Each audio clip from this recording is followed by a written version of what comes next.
The digital versus physical debate has been ongoing in all forms of media for well over a decade. While it seems like digital is winning sometimes, there are a select few that buck the trend. Some call them hipsters or nerds or just old. I can tell you one thing, if you do the math, the digital landscape is just not cheap anymore. Consider something like Microsoft's Game Pass service on Xbox. Game Pass allows you to pay a small fee to access hundreds of games. Sounds like a good deal, but if you're like me, you only have time to play one or two games, and those games last you months. Is it cheaper than buying dozens of new full-priced games? Sure.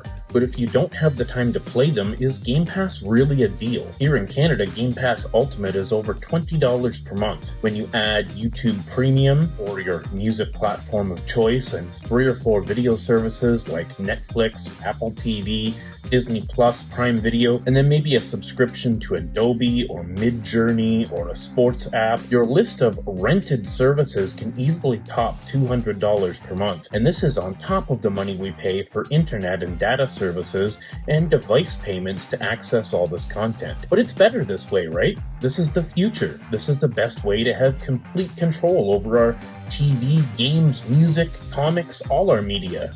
Right? That's what they want us to think. But sadly, no, we have virtually no control. TV shows disappear from one service and go dormant for years or reappear on new services you don't subscribe to. Music is fairly accessible on any of the platforms, but if you're like me, you listen to the same 50 albums over and over and only rarely add new artists to your favorites list. Games are much harder to preserve access to, legally at least, because they are often locked to the console or device they were designed to run on. Streaming services for games have attempted to break into the market, but because of the way games are made, it costs money to prepare each individual game for a new platform. It's not as easy as filling a server with MP3s. All forms of media have their quirks, but music might be the most accessible form. Music has had many different types of physical media over the years, and people were pretty eager to switch from vinyl to cassettes, and then to CDs, and then to the MP3 format with devices like the iPod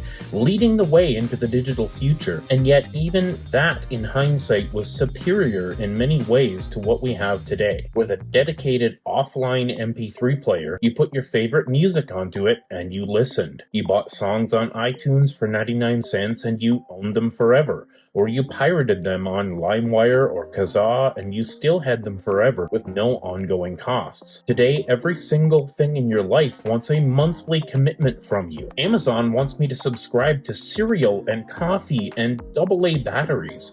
The problem with all these subscriptions is that you pay more than you need to, a lot more. Let's go back to what I said about my music tastes. I have maybe a dozen artists and 50 albums that I listen to on repeat, as I assume many of us do. Physical media is ridiculously cheap right now, with a CD at a thrift store being worth less than $2. For less than $100, I can own those 50 albums forever. Contrast that with the carrying cost of YouTube Premium at $15 a month. I've spent $180 in just 1 year, or nearly $2,000 in 10 years.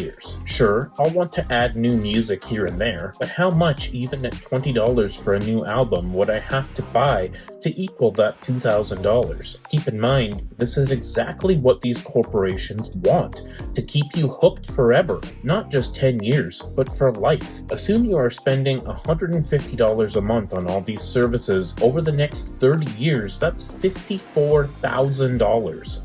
What would you do with $54,000 with 30 years of interest if you were saving or investing it? I'm not trying to be rich dad here.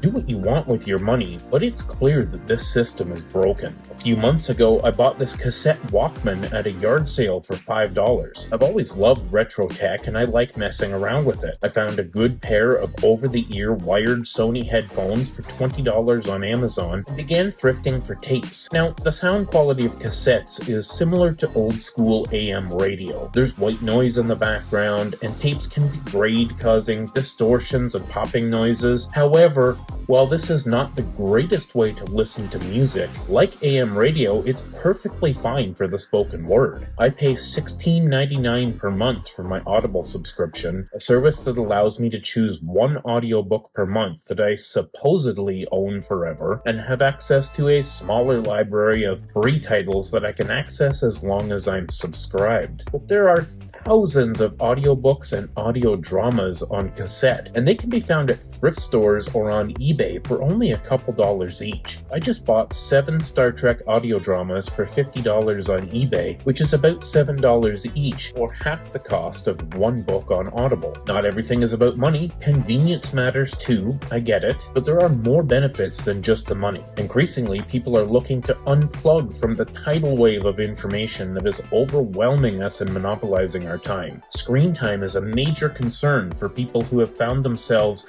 losing focus and the ability to concentrate. Social media and apps like TikTok have reduced our attention span and addict us to constant stimuli. Many people cannot watch a 2-hour movie without checking their phone constantly, often multitasking and trying to watch both at the same time. We are so addicted to this stimulus that we cannot focus on one thing for more than a minute or two without being distracted. This is impacting families and careers as kids and employers alike compete for your attention in an ever-increasingly distracted world. Your smartphone does everything, but sometimes it's hard to focus on what you want it to do, like listen to a podcast, because your phone is constantly sending you notifications from Facebook, X, Reddit, and more. I find myself doom scrolling the former Twitter while trying to listen to a podcast and having to skip back because the last 3 or 4 minutes are just a blank. I've always been a proponent of having dedicated devices to do specific jobs. Being able to go on a walk and have music and nothing else allows me to be mindful of my surroundings and enjoy the moment with no distractions. Also, the limitations of physical media can be a benefit for mindfulness. Take the limited storage of a compact disc. A CD formatted for CD players can hold about an hour of music, somewhere around 10 to 20 songs. Putting in an album and listening to it front to back is a great way to segment time and focus on a workout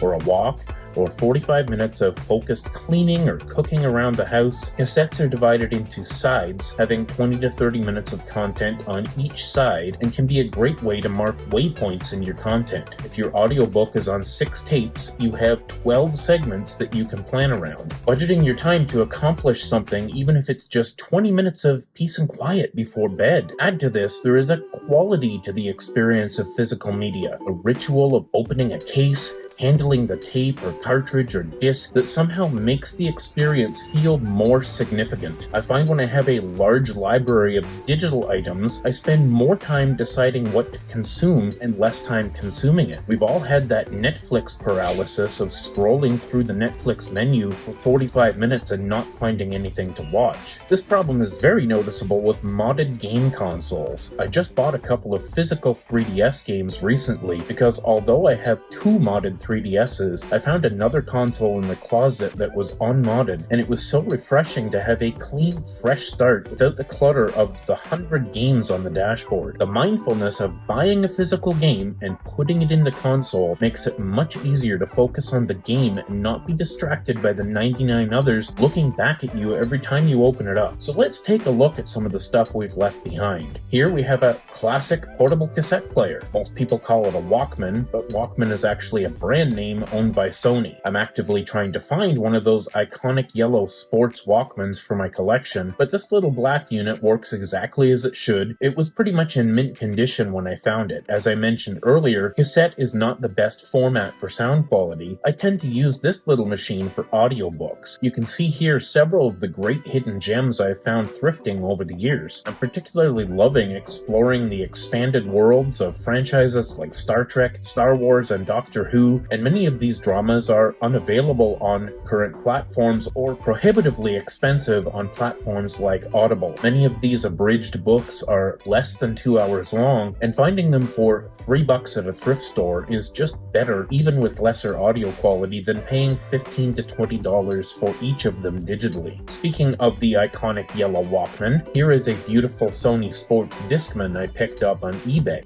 I have so much nostalgia for this era of physical media. I was a teenager when this was a popular device, and you would be the coolest kid in school if you had one of these. I remember so many lunch breaks spent sharing a pair of earbuds with a friend while we listened to our favorite Nirvana or Pearl Jam albums. This particular CD player is in excellent shape and the sound quality is phenomenal. People forget in this digital age that CD quality audio is much better than the highly compressed MP3. MP3s are defined as lossy because they lose depth in the compression process. There are other formats like FLAC files that are higher quality, but CD audio is the best you can get under normal circumstances unless you're a vinyl snob. Records can sound unbelievable, but the trade-off is portability. Personally, the best meat in the middle for me is the CD. Spinning up this Discman and listening to some of my perfect albums can be a transformative experience. We get so used to building playlists and listening to streaming services, people rarely focus 45 minutes on listening to an album all the way through. For me, the highlights of this kind of setup comes down to the lack of distraction, the ability to focus on one thing and one thing only. I browse through my physical collection, hit the best item that suits my mood, put my phone down somewhere, and let the artist take me somewhere special. It's a level of mindfulness many people these days never even knew existed. Even while writing this script, I've been getting notifications